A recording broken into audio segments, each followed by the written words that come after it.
What's up guys, Saf here on Super Saf TV, and we finally got them in the house, the iPhone 12 and the iPhone 12 Pro. Nice and early, Super Saf style, one of the first videos in the world, so a thumbs up for your boy would be appreciated.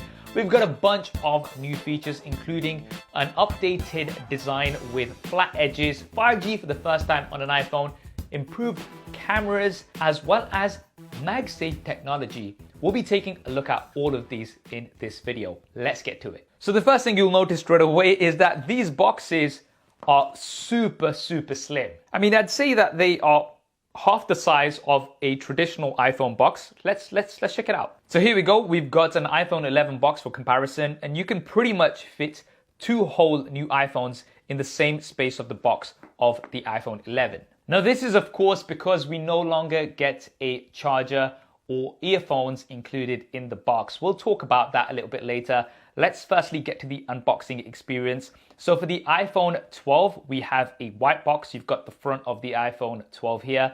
And on the iPhone 12 Pro, we've got a full black box. So we'll unbox the iPhone 12 first.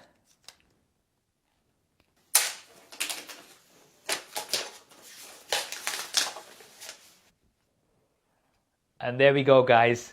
This is the blue version. This is the one that I wanted to check out. Absolutely love that color. We're gonna put this to the side and then check out the iPhone 12 Pro.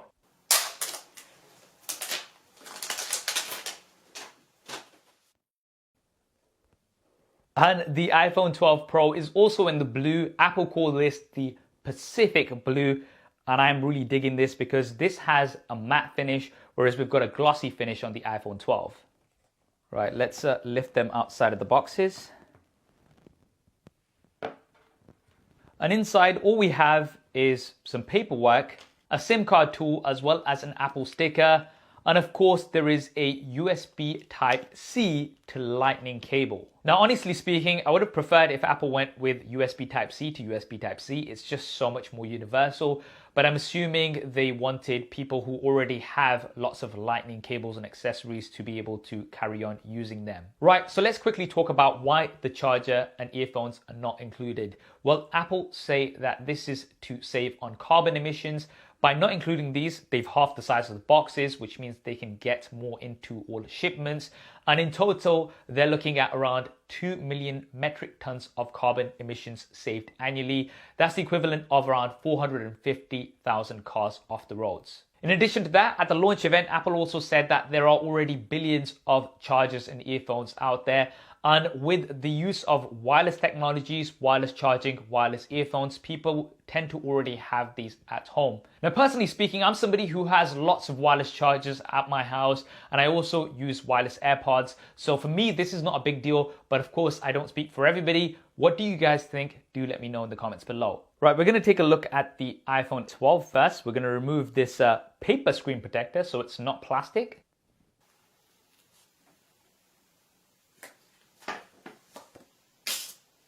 Whoops. And also the iPhone 12 Pro. And here we are, guys, both the brand new iPhone 12s in hand. Man, I'm super excited. The flat edges, love the flat edges. Definitely gives me the iPhone 4 and 5 vibes, which I was a big fan of. Personally, some of my favorite looking iPhones in the past. And what's interesting is that both of these iPhones are exactly the same size. However, the iPhone 12 Pro does weigh a little bit more compared to the iPhone 12. And that is because we've got a surgical grade stainless steel frame, whereas we've got an aluminium frame on the iPhone 12. And the contrast is really interesting because the back glass of the iPhone 12 is glossy with a matte finish for the frame. And for the iPhone 12, we've got a matte finish for the back glass with a glossy finish for the frame. Now, one thing straight away that I'm super glad about being here in the UK is that we've got none of those labels that are usually here towards the bottom. Apple has now actually moved these to the side on the frame and they are much less obvious. I'm so glad about this. Now you can see here that I've gone with the blue versions, which are the new colors and I think look really good. But the iPhone 12 is available in 5 color options. We've got the blue, there's a green, black, white, as well as a product red.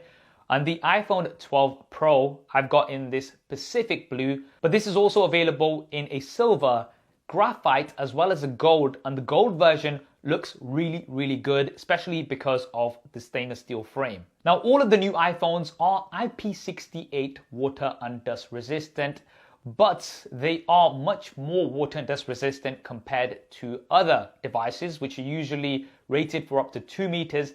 These are rated up to 6 meters deep for 30 minutes, which is definitely quite impressive. Now, for the back glass, Apple has said on their website that this is the toughest glass on a smartphone, so it should be pretty durable. But if you do want to be safe and put this in a case like I normally do, then you might want to pick up a case from our video sponsor Spigen. You guys know that I've personally been using Spigen cases for the longest time, way before I ever worked with them, and they make some amazing quality cases. My personal favorite has always been the Liquid Air, which is the perfect balance between size and protection, but they've got many options for everybody. If you want to show off your shiny new iPhone but still protect it, then I'd recommend the Ultra Hybrid, which is a clear case. If you want to pick up a case from Spigen, then I'll leave some links down below. Now let's move over to the front, and here is what Apple call ceramic shield. They don't even call this glass because it's supposed to be tougher than any other smartphone display out there, with 4 times improved drop performance. Now, I'm not going to do drop tests. That's not what I do here on the channel, but I'm sure there's going to be lots of others that are going to do that. And now let's look at the displays. So we've got 6.1-inch displays on both devices, and they are almost identical. Super Retina XDR with a 2,000,000:1 contrast ratio. Now, these are 60 Hz displays. Unfortunately, we do not have 120 Hz this year.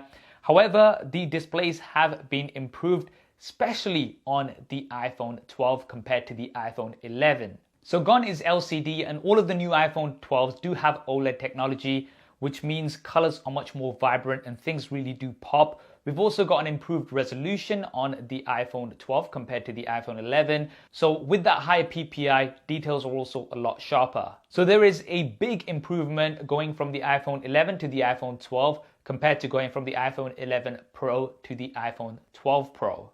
Now, the displays between the iPhone 12 and the iPhone 12 Pro are almost the same. You can see that we've got a uniform bezel around with the notch, and both also have a peak brightness of 1200 nits when you're watching HDR content. However, there is a small difference that I have noticed on the Apple website, and that is that the iPhone 12 Pro does have a max brightness for regular conditions up to 800 nits, whereas the iPhone 12 has a max brightness of around 625 nits. So a minor difference, but it's really good to see that the iPhone 12 is now really up there with the displays of the Pro models. Now, a lot of the similarities between these two do continue on the inside. So both of these are powered by the Apple A14 Bionic chip, which is the world's first 5nm chipset, and it is super fast. No doubt these are going to be some of the fastest smartphones out there.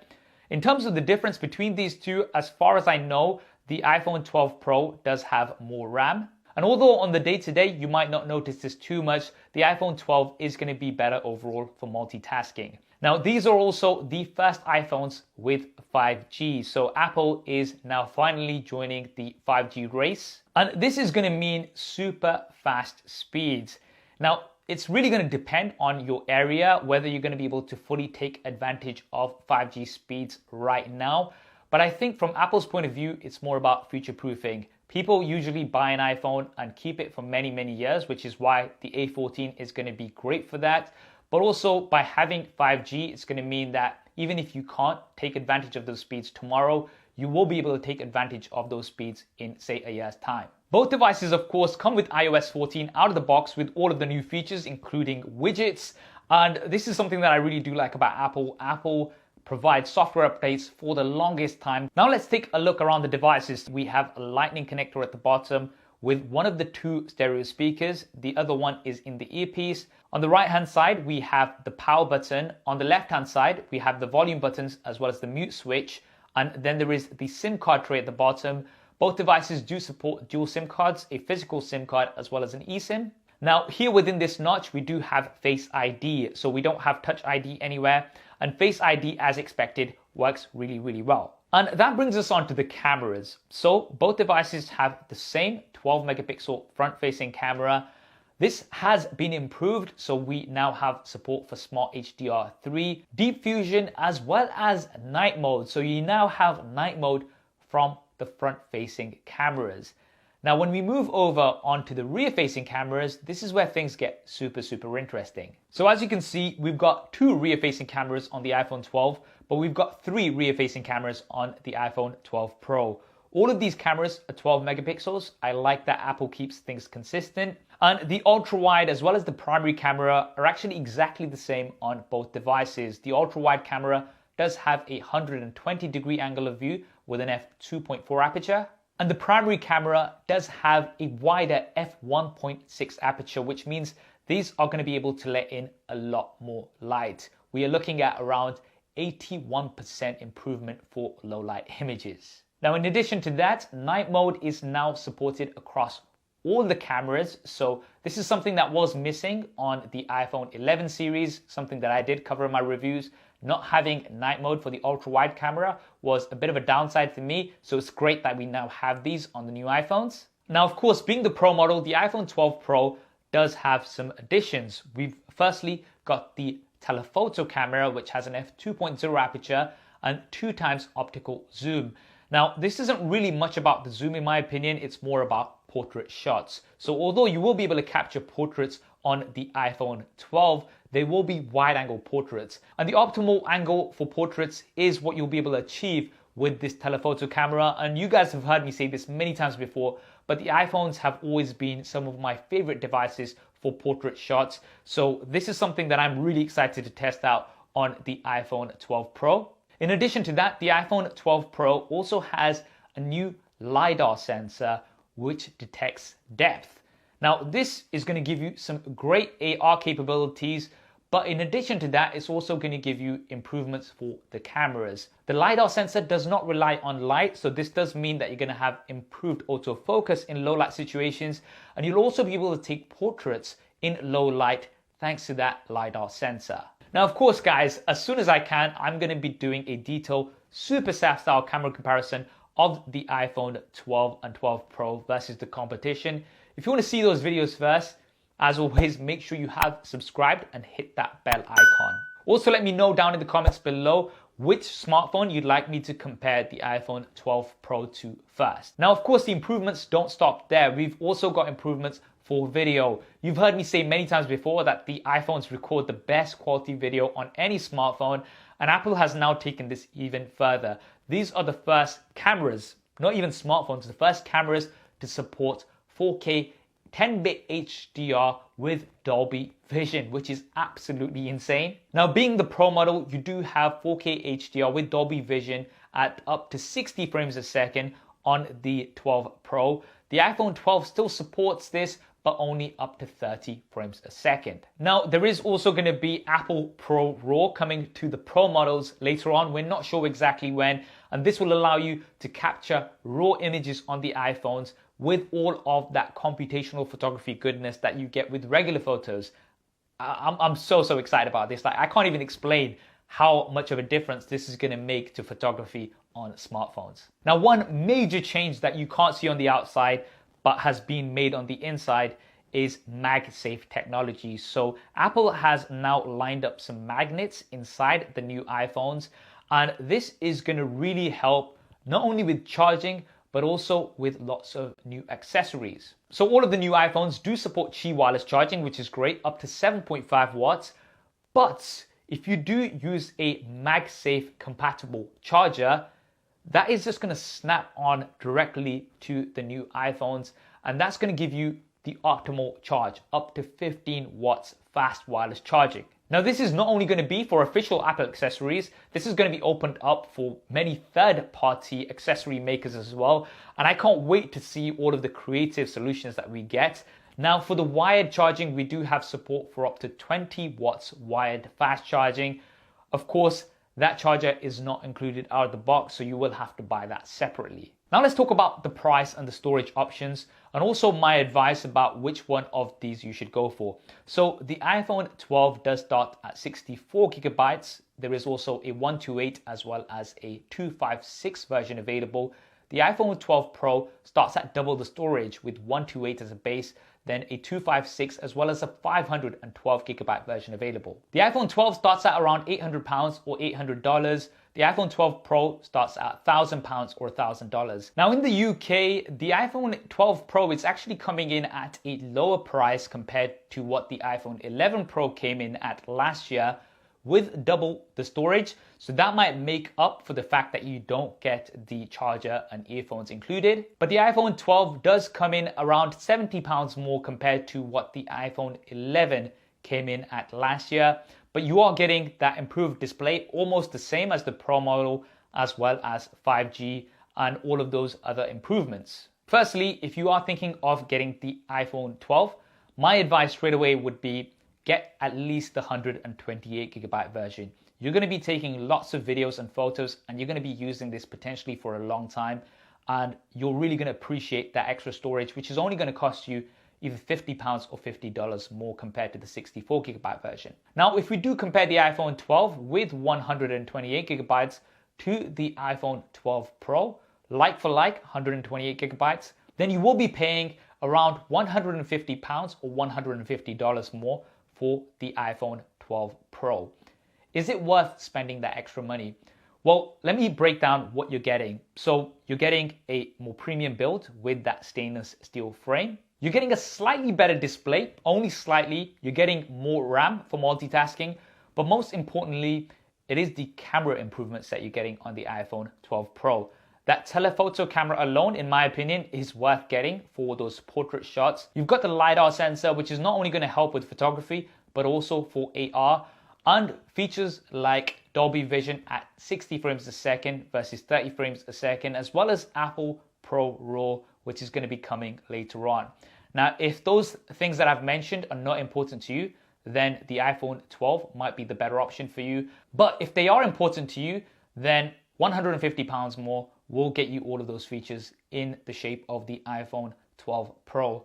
Now, if you want even further features for the cameras, such as the sensor shift OIS, the better telephoto camera, as well as the larger sensor for the primary camera, then you might want to hold back a little bit and wait for the iPhone 12 Pro Max, which is going to be coming in November. And if you're thinking you want a smaller, more compact phone with pretty much all of the features of the iPhone 12, then you might also want to wait till November when the iPhone 12 mini is out. Now, of course, as soon as those are out, I'm going to be doing lots of coverage with those devices. If you want to see all of that first, as well as lots more iPhone 12 and 12 Pro content here on the channel, then be sure to subscribe and hit that bell icon so you don't miss it. What do you guys think of the iPhone 12 and the iPhone 12 Pro? Do drop me a comment below and let me know your thoughts. I hope you enjoyed this video and found it useful. If you did, then do hit that thumbs up button for me. It really does help me out. Thanks for watching. This is Saf on Super Saf TV, and I'll see you next time.